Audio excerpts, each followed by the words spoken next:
stepsister stole my fiancé and sent me postcards rubbing it in. Now they're broke and begging me for a job at the family business she was supposed to inherit. I, 28F, was engaged to my boyfriend from college about 4 years ago. We had been together throughout college and then got engaged at the age of 23. We were engaged for a year, but a week before our wedding, he took off with my stepsister. My ex-fiancé Greg, 28M, and my stepsister Melissa, 28F, eloped a week before we were supposed to get married and left nothing but a letter for me, where Greg mentioned that he had started an affair with Melissa a couple of months after we got engaged and had realized that he couldn't get married to me because that would be unfair to both of us and also to Melissa because they were the ones actually in love. He said that he believed that the universe had just used me to lead him to his true love. So, he couldn't be with me anymore and cheat us all out of a happy future by marrying me. And that was it. They ran away and I didn't see them again until recently. Greg's parents covered the entire cost of the wedding and I didn't have to pay anything because they were so embarrassed by what their son had pulled. But that was pretty much the last interaction that I had with his family since we had nothing more left to talk about. My family, however, was more than embarrassed. My parents were livid and my father had actually started considering hiring a private detective so he could track down where the two of them were and drag them back home for answers. Just to let you know, my father is actually my stepdad, but he has been my father ever since I was really little. And I have always addressed him as such because to me, he is my only father's and I have never known my biological dad. My dad had left our family shortly after I was born and my mother never met him again as he had signed away his rights over me and they had never been married. She then married my father when I was 8 years old. Melissa and I used to go to the same school and that's how our parents met each other. But for some reason, Melissa decided that she didn't like me and then went on to treat me badly for the next couple of years. She was a bully in the truest sense of the word and she and her friends would constantly pick on me when we were at school. It didn't even stop when we got home and she would just keep looking for opportunities to make me feel bad. I did complain to my parents several times and they tried to reprimand her, but it was just not enough. And she wasn't even scared of our parents. So, she continued to bully me and my years in school were a total nightmare because of her and all her cronies. Just like my dad was not in the picture, Melissa's mom wasn't around either. But that was because her mother had passed away a few years after she was born. Her mother had passed away in the middle of the night from an epileptic episode. So, anytime that my mother tried to discipline her, she would tell her that she had no right to school her because she wasn't her real mom. And my father did try to get her to stop bullying me. But it didn't work because she just wasn't scared of anything. They had tried everything from scolding her to trying to talk to her nicely, but nothing ever got her to stop picking on me. Occasionally, they would even threaten to send her away, and she would dare them to do it because she knew that they were all empty threats. And that was just her in middle school. So, with time, she only got much worse. By the time we were in high school, she had already taken up a bunch of bad habits and was pretty much a juvenile delinquent. She had started smoking and would occasionally sneak out of the house to go drinking with her friends who were just as bad as her. It wasn't until she got arrested with her friends one night for breaking into somebody's house while drunk that our parents finally decided to send her away and get her the help that she obviously needed. After a few weeks of begging and protesting, my parents finally got her to go to a rehabilitation center for troubled teens. She wasn't happy about it. But my father had been very firm and had said that if she wanted to live with us and be a part of this family, then she would have to get better because he couldn't allow this behavior to go on and let her trouble everybody else since she was becoming a menace to society. She left in our sophomore year and didn't come back until we had already graduated since she had enrolled in a school near the rehab center and was living with her aunt. I didn't see her for those couple of years, mostly because I wasn't interested in how my biggest bully was doing. My parents would visit her every weekend and would ask me if I wanted to come along, but the answer to that was always no. Her friends started ignoring me and pretended like I didn't exist after she left, which improved my high school experience considerably since now I didn't have anyone bullying me constantly. Melissa had continued with her education in rehab.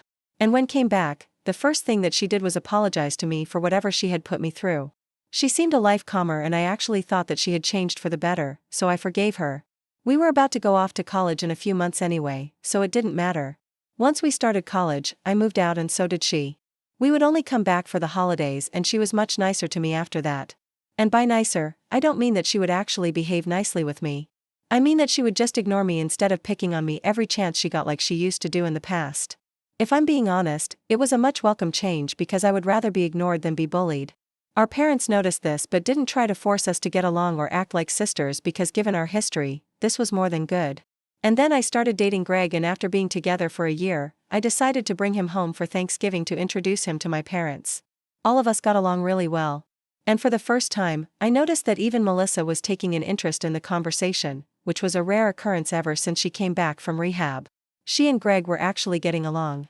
And after started dating him, she started expressing more of an interest in being friends with me and would often reach out to me to just talk, which she never did before.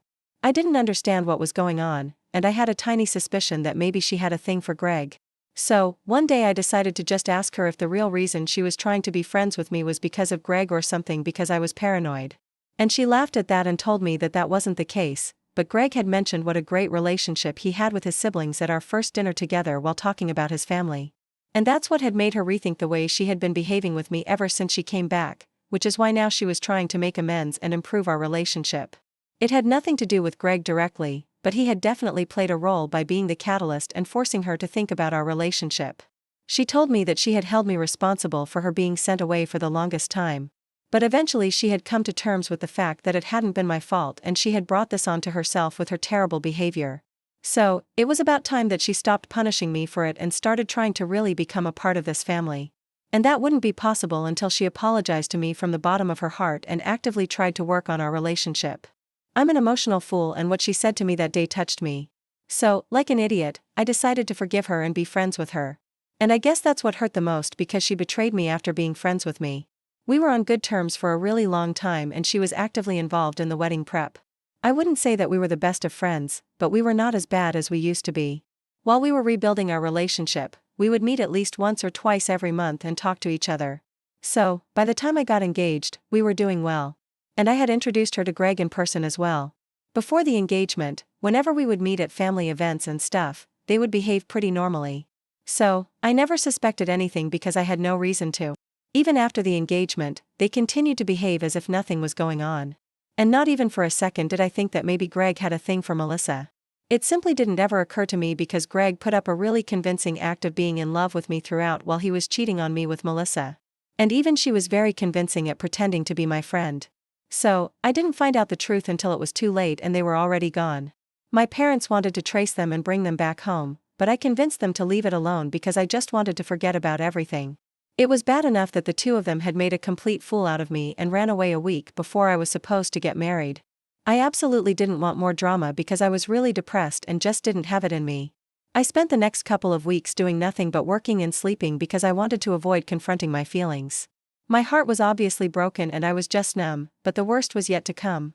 A couple of weeks after my supposed wedding day, I received a postcard from Melissa and she was in California.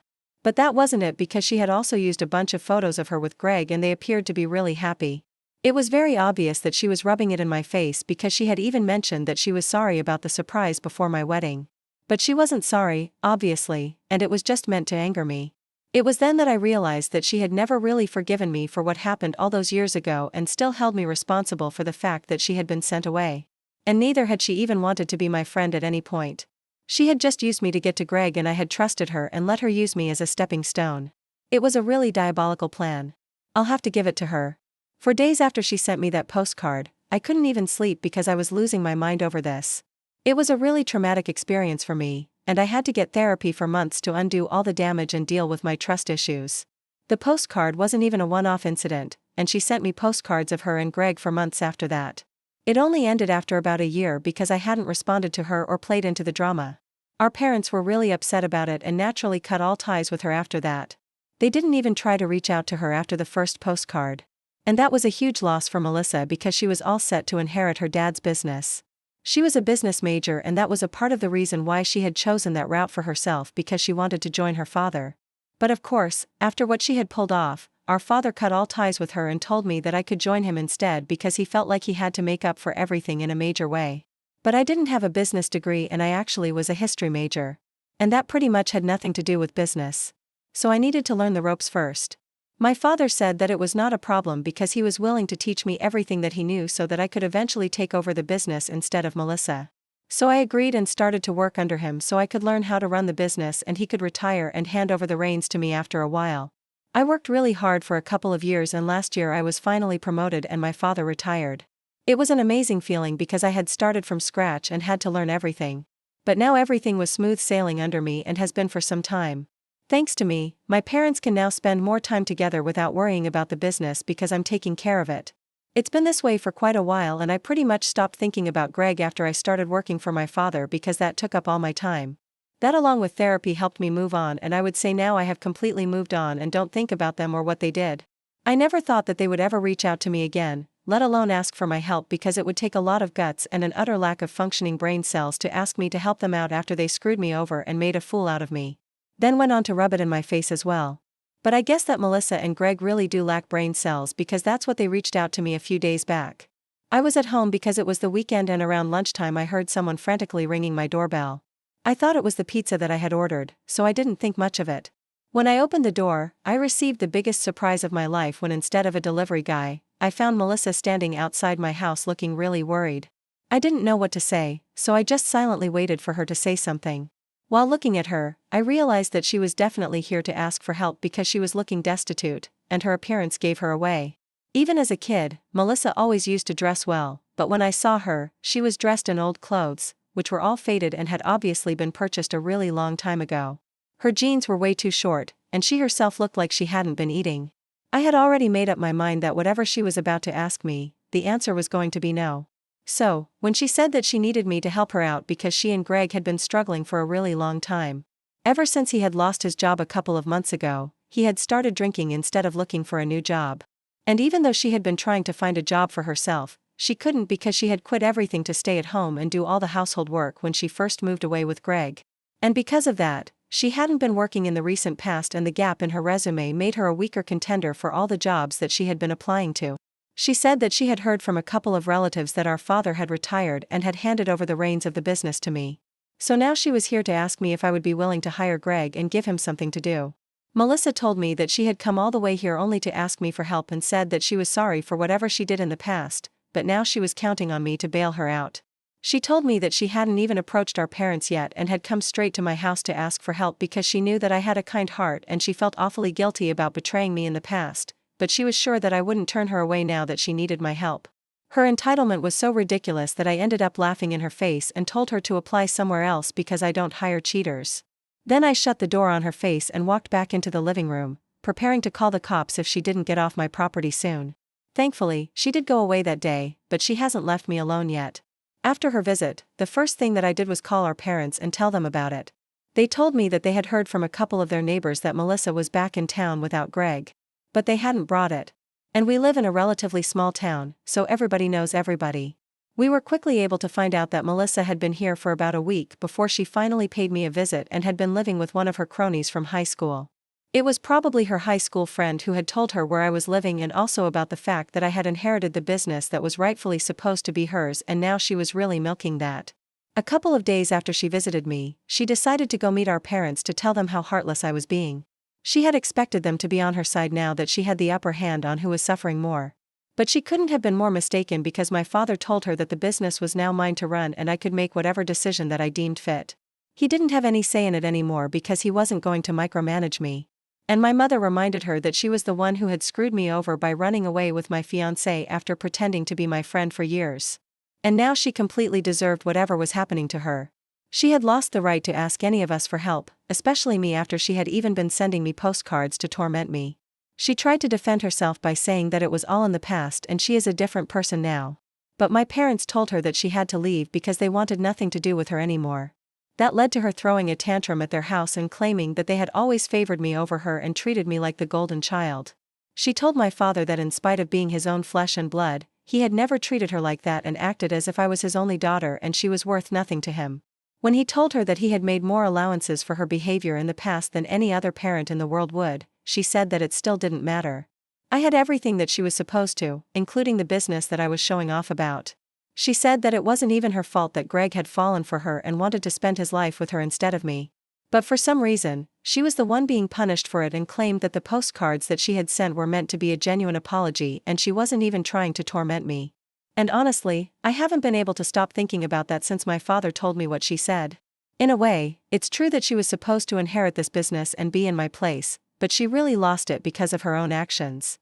I had no part to play in that. I never told my father to cut her out of his life and hand over the business to me. He did it of his own volition, and it feels kind of unfair for her to blame me for this. Also, the thing that she said about me being the golden child is absolutely not true. But I can see why she would feel that way, because in her head, she was the one who was sent away because I complained about her and her incessant bullying. A parent deciding to send their kid away is a really big deal. And I know it was rough on my father, but again, that's not his fault or my fault. If he hadn't taken the necessary steps to prevent it, Melissa might have turned out to be a criminal or something because that's the way she was going. Apart from that, I don't really think she was trying to apologize with the postcards and was probably just trying to cover it up by saying that it was supposed to be a genuine apology. I just feel bad for her because her husband turned out to be completely useless and now she has to bail him out for that. She actually came to me and I can't imagine how difficult that must have been for her. So, I kind of regret treating her the way that I did. I have everything now and she has nothing. So, I can't help but feel sorry for her. That's just who I am as a person. Besides, it has been a long time, and I don't feel like holding on to that grudge anymore, but I also don't want to help her out in any way. The most that I can do is give them my sympathy, but I really don't want to hire them or help them out with money. I think it's enough that I even feel bad for her after everything that she put me through. Most people probably wouldn't bat an eye. The only reason I even feel bad for her right now is because this business was actually supposed to be hers. And now that I'm in a position of power, I'm finally getting back at her. And I just feel like it's not right. It might be because of what she said about me being the golden child or maybe just plain old imposter syndrome, but I feel weird about this. So, AITA for refusing to hire my ex-fiancé who eloped with my stepsister now that they're struggling with money and helps them out. Update 1. I didn't have any idea what to do in the comments here, just confused me even more because some of you said that I was doing the right thing by turning them away. And the other half said that I had always been the golden child and that is why Melissa started to act out. So, this wasn't as helpful as I had thought it was going to be. I decided to talk to my parents because every single time that I have had to face problems in my life, I've always approached my parents for advice. And I did the same this time as well. They told me that I had no reason to feel sorry for Melissa because everybody had gone above and beyond to try and make her a better person. But if she wasn't willing to turn over a new leaf at any point in her life, then there was not much that we could do for her. My father told me that he had every intention of letting her take over the business. Had she behaved herself and been a good daughter, but she failed at everything and made a total mockery out of our family. After that, she would be a fool to expect him to let her take over or even be a part of the family anymore. And that made me feel considerably better because talking to my parents always does. So, I'll try not to let myself feel guilty about things that I don't do anymore. Update 2. About 1 week has passed since Melissa showed up at my door. And since her visit to my parents, we haven't heard from her. I almost thought that she had gone back to Cali to Greg until today when she showed up at my workplace to make a scene. It was horrible because she just walled into the place since she had known the ins and outs ever since she was a child and got in without alerting security quite easily. Then she went on to take her place in front of my office and started to shout about how I had stolen this business from right under her nose by pretending to be a good little girl for our parents and constantly being a bootlicker so they would approve of me. And apparently I was responsible for vilifying her by falsely accusing her of bullying me throughout our childhood and even talking my father into sending her to rehab just so I could cement my position as the golden child of the family. She went on to announce that this business was supposed to be hers, but now I was refusing to even let her be a part of it because I was jealous that Greg had chosen her over me. Unlike our parents who had always favored me. And since I wasn't used to being looked over, I lost my mind and turned our parents against her. When I heard the yelling, I decided to go out and check it out for myself after calling security. I tried to tell her to shut up, but she went on for a good few minutes until she was finally thrown out of the building. I decided to call my dad before calling the cops to get his opinion, and he was furious. So he told me to go right ahead and call the police. Thankfully, when the cops showed up, she was still lurking nearby. Probably waiting for me to leave the building so she could yell at me or maybe do something worse, like physically attack me. The cops took her away and charged her with trespassing and disturbing the peace, but they're minor charges and she can probably get off with either just a fine or maybe community service. Worst case scenario, but it's certainly going on record, and that's never good. I told my dad that she had been charged and arrested and expected him to be a little upset about it, but he only seemed exasperated and told me that he was just tired of this and wanted a break from having to deal with her insanity. I honestly feel bad for him because it can't be easy having a daughter like Melissa and being blamed for everything that goes wrong in her life. Even though most of the time it's her own fault. Honestly, we have all been really patient. Update 3. Okay, so I think Melissa has returned to California because it's been a couple of days and we haven't heard from her, which is weird because we expected her to lash out at us after her arrest.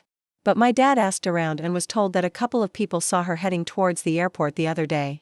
So, I'm assuming that she has left. It's honestly a huge relief that she is gone now because I was genuinely afraid that she was going to try to do something explosive to get our attention next. And that's always bad news. I don't know what she is going to do about the whole situation with Greg now because it seems unlikely that she is going to get help from anyone else after this. I just hope that she finds something to do and gets out of this mess. And no, I'm not even being kind or compassionate right now. I have very selfish reasons to say this, and it's because I know that if she doesn't find a way out of this mess, then she will just come back here with Greg and bother us some more. And I don't want that. So, I genuinely hope and pray that either she or Greg finds a job and are able to support themselves. Either way, I don't have to hear from her for a couple of weeks at least. And I'm relieved that this nightmare is over now. Thank you for watching. Please like and subscribe to my YouTube channel.